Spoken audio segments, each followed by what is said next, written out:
Hi, I'm Azara Tagaya, and thank you for joining us on another episode of Ringgit Cents Plus, powered by RinggitPlus. As always, on this show, we talk about personal finance and current issues pertaining to money that affect you directly. And this week, we take another look at the cost of living. But before we get to that, let's talk about salaries for fresh graduates. Bank Negara Malaysia, BNM, recently published a study, and it showed that starting salaries for fresh graduates have actually fallen over the last 8 years. Now, this came as no surprise to graduates already in the job market. Many have since come out to criticize employers for not helping graduates cope with the cost of living, especially in large cities like in the Klang Valley. We spoke with the Malaysian Employers Federation to find out about the challenges in raising the salaries for those who are newly entering the job market.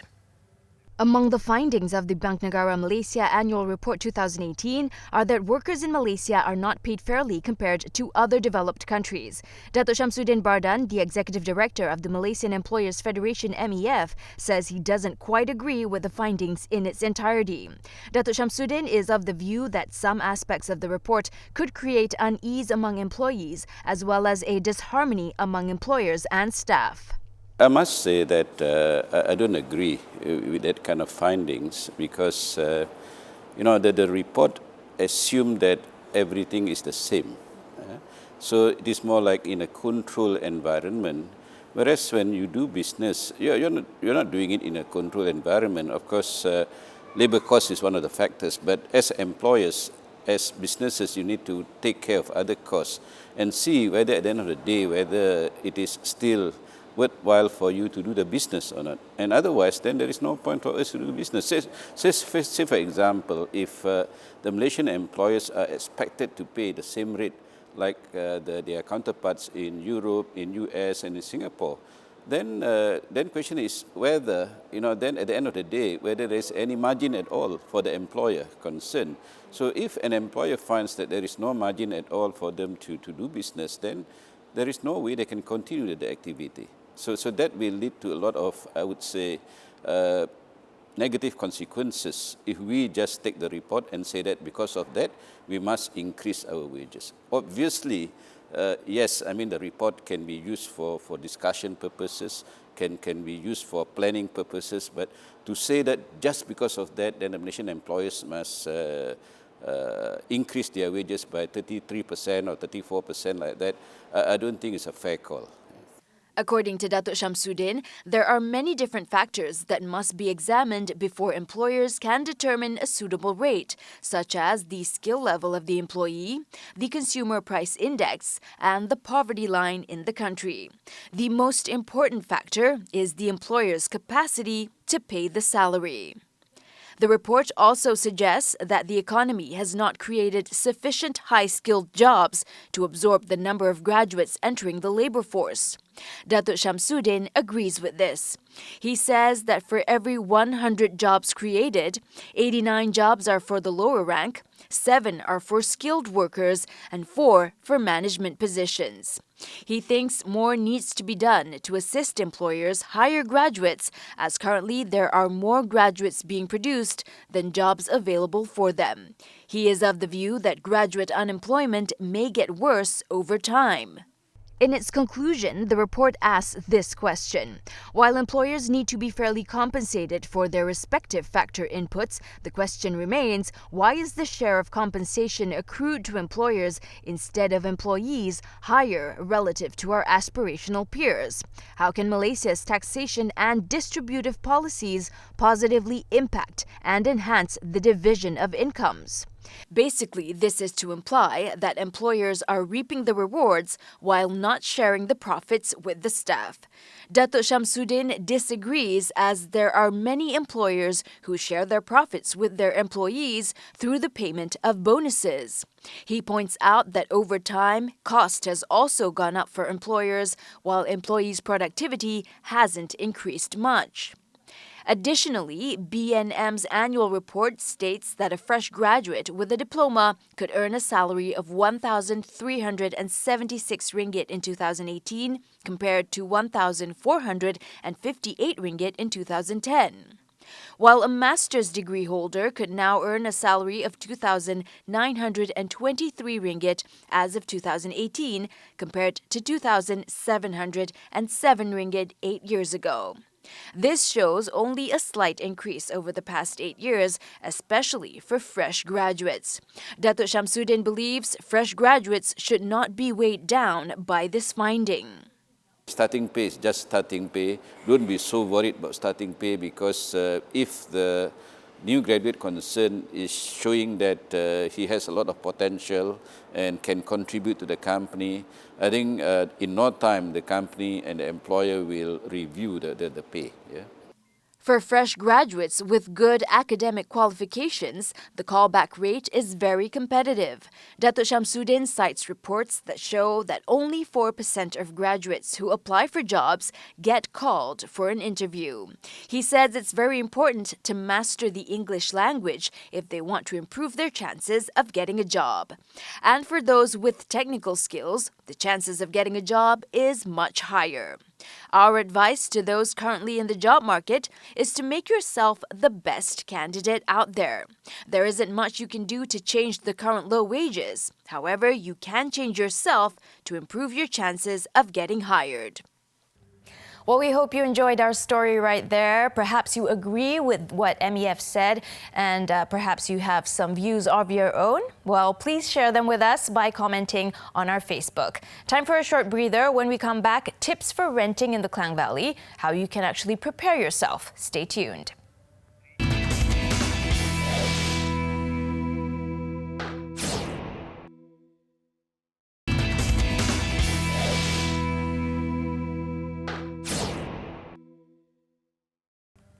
Back with us on Ringgit Cents Plus, you're still with me, Azaria Tagaya.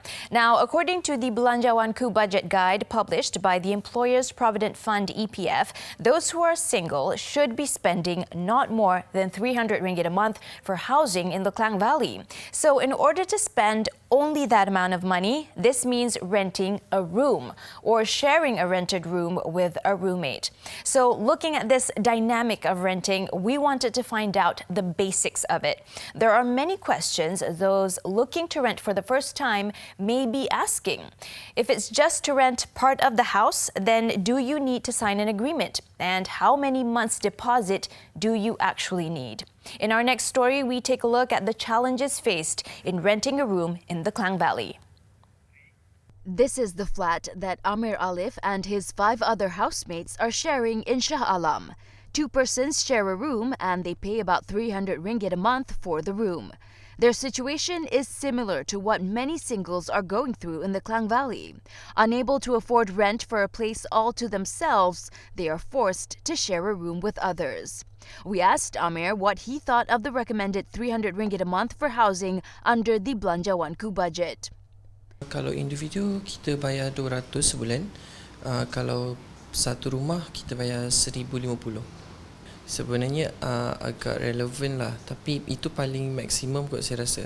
Kalau lebih dari itu, saya rasa untuk waktu yang macam sekarang, untuk orang cakap zaman sekarang punya ekonomi, saya rasa tak patut untuk kita sewa rumah yang lebih daripada 400 kalau kita punya pendapatan tu kurang daripada 2000 sebulan. We also asked the public if it was possible to rent a room for less than 300 ringgit in the Klang Valley. 300 tu sebenarnya macam cukup makan lah. Dia maybe akan jadi lebih sikit.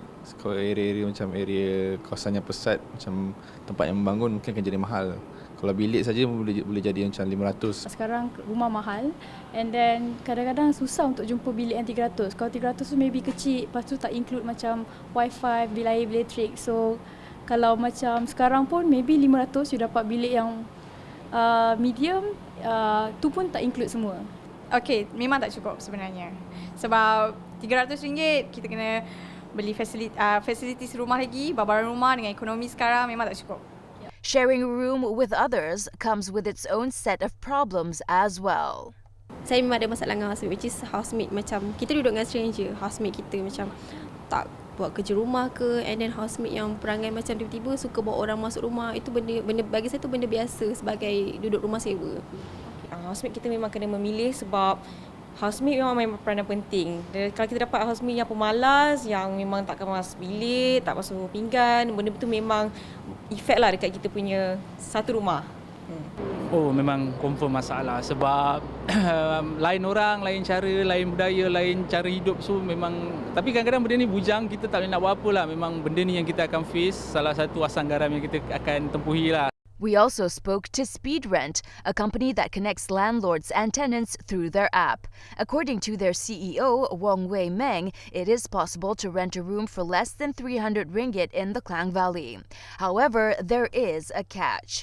Usually, these places are situated in the outskirts of town, and you may be required to live with more than 5 people under one roof. He gave us some tips on questions you can ask the landlord before renting a room. A lot of times you're living with few housemates, so talking to your housemate is also very important. It's not commonly done, but it's okay.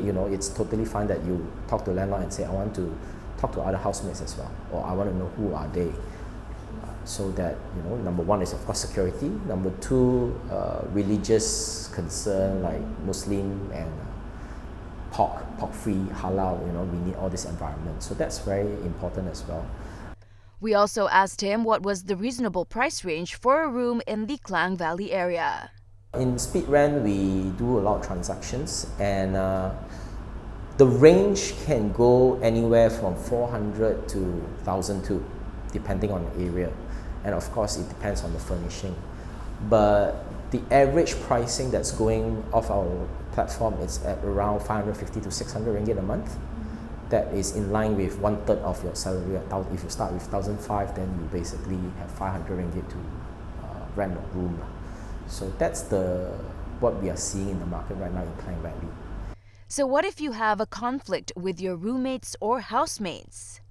Sometimes when you talk to other housemates, they may not bother you so much. Who are you to talk to me to do all these things, right? So sometimes you may want to talk to the landlord and say, hey, can you set some rules? I think the problem is always those people who likes it clean are the victims lah, So have the landlord to talk to them, maintaining the house clean, because all landlords also want their house to be properly maintained and be clean, right? So the interest is aligned. So you just need to talk to them and say, hey, can you help me to talk to ABCD? They have all these hygiene issues, or set some rules. Or some, but what we are seeing right now is some landlords actually say, okay, we provide you with cleaning services once a month. It's not clean because once a month is not too clean, but at least it have some kind of expectation. Or some landlords even give twice a month just to wash the common area. So you can negotiate this with the landlord. Pass on the cost to landlord, so you can reduce a lot of quarreling or argument with your people, your housemates. Wong says that there is no law stating that one has to sign a room rental agreement between the tenant and the landlord. However, it would be good to have one. Tenancy agreement is a contract, but for room rental specifically, because traditionally, most tenancy agreements are for house rental. So house rental, the tenancy agreement normally say, utility bills are all bear by the tenant. So sometimes some landlords don't change the template and just say, okay, this is yours. And problems arise with room rental is that if all your housemate ran away already and left you, and because of the tenancy agreement say you are responsible for utility bills, then you're forced to pay. So it's best that you request a landlord to amend those tenancy agreements to set a certain maximum cap for you, or percentage of it. Or let's say there are 5 housemates renting it, then you only bear maximum 20% of it. Divide the cost, right? So that you don't have to pay more than what you need, right? As for deposits, tenants have to prepare a 3 months deposit, 1 month for advance rental, 2 months as a security deposit. Tenants may also have to pay a utility deposit if they are paying for the utility bills. If you can, rent near public transportation so that you can cut down on transportation costs as well. Well, we hope you picked up a thing or two from that feature. Coming up next, we try to answer some questions about money. We often get questions from our viewers through our Facebook page. So after the break, we will try to answer together with our partners from RinggitPlus. In the meantime, if you have a question about money that you need help with, find us on Facebook and message us there. See you after this.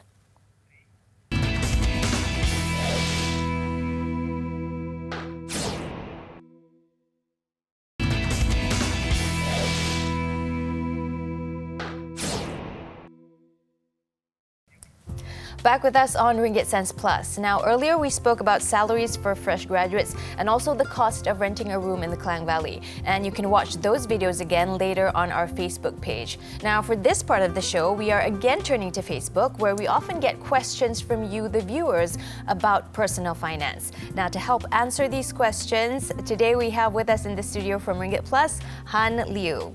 Hi, thank you so much for joining us on thanks for having me. Ringgit Cents Plus. Okay, so first of all, we have a situation here relating to Faris and his friend Adam. So Faris is 25 and he's thinking of quitting his job and he wants to actually start a business with his friend Adam. So people like them need to know a few things before they quit their job and go into entrepreneurship. So what would be your tips for them? What should they know?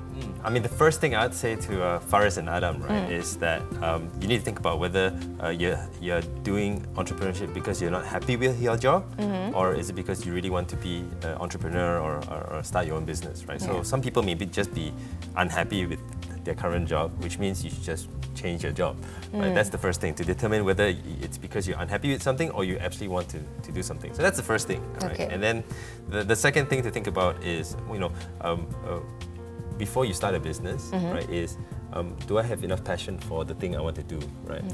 One, or it's either passion or experience. Do I have the right experience to succeed in a business, be it a retail business or a manufacturing business or a services business? Like, do I have either the passion, the experience, or both? Right? So those are a couple of things that I'd say for Faris and Adam, think about those things before making that leap. Okay. Now, to start a small business, it's likely that they will have to take out business loans. So what do you think should be the correct advice to give them when looking for a loan? What are some of the things that they should actually know before they embark on this? In terms of business loans, I mean, there's the thing about business loans is that there's actually a lot of different types of loans to either get started on a business or to expand the business. The first, and not two loans are the same for the same purpose. So here's an example: like if you're in a retail or F&B, food and beverage, a cafe or whatever, right? You can get a hire purchase loan for equipment, right? Which is different from just I need a loan, right? It's okay. It's specific to a specific reason. I need to buy kitchen equipment or a coffee machine, these kind of things, where there are specific loans which have those things in mind, which you don't really need a track record for your business, because lenders understand you need these things to start your business, and the machines themselves are charged against the loan. So it's safer for them, the lenders, in order to give you that loan. So that's the first type of loan you need to think about. Another type of loan that entrepreneurs can think about is invoice financing. So here's an example. If you go into business where you are providing services, right, to big corporations, where you can invoice them for your services, and your payment terms with them are 60 days to 90 days later, meaning you do your service and you get paid 60 days to 90 days later.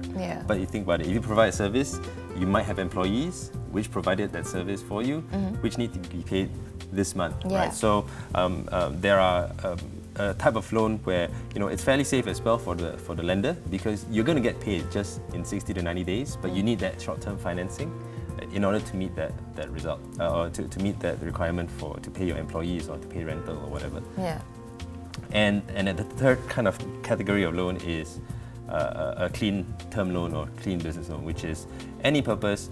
And for this, unlike the first two, you're going to need a track record, right? So it's not something that you can do just when you're thinking, I want to start my business, I need to get a loan for any reason. You've got in order to be qualified for that kind of loan, you usually have to have some sort of track record beforehand, have some sort of, not just time track record, but profitability track record. So you've got to make a bit of profit first for a number of months or years before you can qualify for such loans. I see. Okay. Now, for Faris and Adam and also all our viewers who are thinking of starting business, and maybe some of them are already halfway there, so they're thinking of expanding their business further, what are some of the options that they can look at should they take up another loan? I guess if you're expanding, you're clearly having some sort of success. Yeah. Right. The thing I would say always is see if you can expand using the profitability of your current company, because then A, you're not giving anything up by way of requiring a loan, and B, you're not giving up anything by way of giving up your company shares for anything, right? So if you can expand using your existing profitability, that's always the first thing to do, right? Think, hey, I'm making some profits from what I'm doing today. Can I use that to expand my business? So that's the first thing to think about. Then further down the waterfall is, or the thought process is, okay, I'm making some profit, but it's not quite enough to go fast enough or expand fast enough. Can I use this profit to prove to a bank or a lender that I qualify for a loan? So I mentioned earlier about a clean business loan for exactly this kind of purpose. I have some profit, it's not enough to grow fast enough, but I can use loans using that profit track record to then expand my business. Right? And then finally, if you're not quite making enough profits right yet, but you need financing in order to reach that kind of break-even or profitability level, then that's when you might want to consider giving up some shares in your company to a private investor or a public investor to then give up a bit of shares in your company to expand your business. Okay. So those are the kind of things I would advise Faris and Adam to think about. Okay, some of the things that they should look at. Well, thank you so much for helping us this week with our questions from our viewers. And as always, it's always a joy to have you guys join us on the show. Thanks for having me. Thank you. Well, guys, that's the end of today's show. Once again, we'd like to thank all of our guests for their time, and thank you to you as well for watching. And for more videos on personal finance, as always, go to our Facebook page and connect with us there. And if you have something that you want to know about personal finance, be it about your savings or your loans, credit cards, or maybe insurance, please do message us on Facebook and we will answer your questions on the show together with our friends from RinggitPlus. I'm Azara Tagaya signing off. We will see you next time. Remember to invest and save wisely.